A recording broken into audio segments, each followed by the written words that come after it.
Steve Herman, he joins us from New York. He is the White House bureau chief for Voice of America.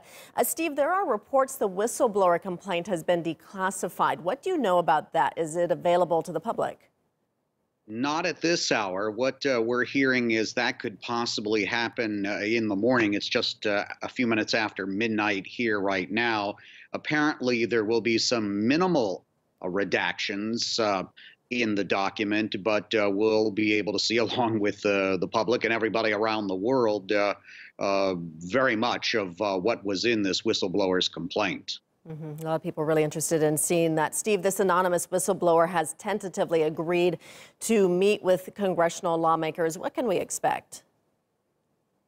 Well, it depends on whether he's basically going to come out of the cold, that is, reveal his identity, or if he's just going to appear behind closed doors. That presumably would be how this would occur.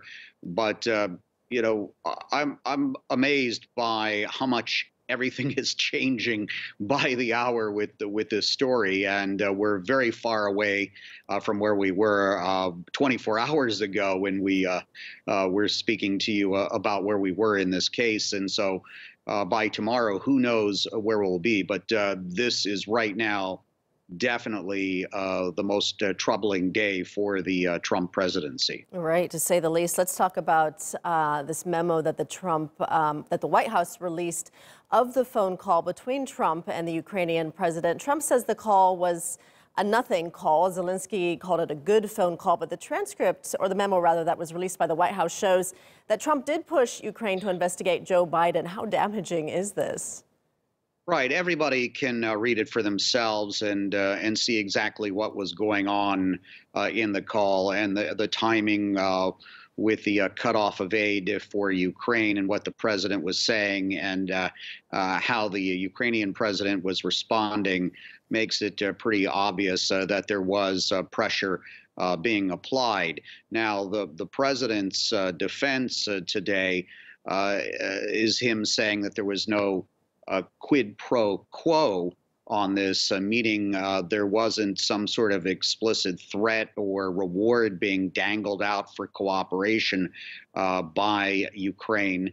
But the Adam Schiff, who heads one of the key committees that'll be dealing with all of this in the House of Representatives, which is controlled by the opposition Democratic Party, is saying there doesn't need to be a quid pro quo to essentially meet high crimes and misdemeanors, which is what you need to impeach a president.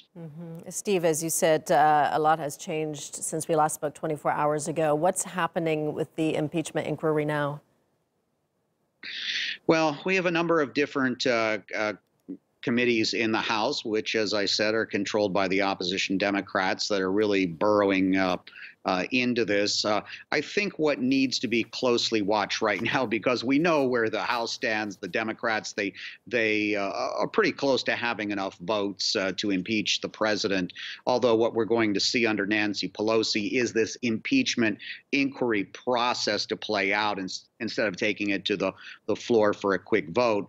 But what is really going to be key is what happens in the Senate, where you would need 20 Republican senators to cross over and vote with presumably all the Democratic Party senators to remove the president from office.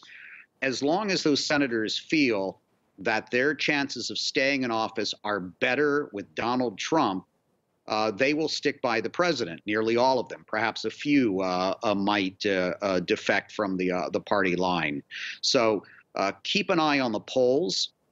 Keep an eye on these Republican senators, and that, before the November 2020 election, will determine the fate of Donald Trump's presidency. All right, we'll have to see then. Steve Herman joining us from New York. Steve is the White House bureau chief for Voice of America. Thank you so much.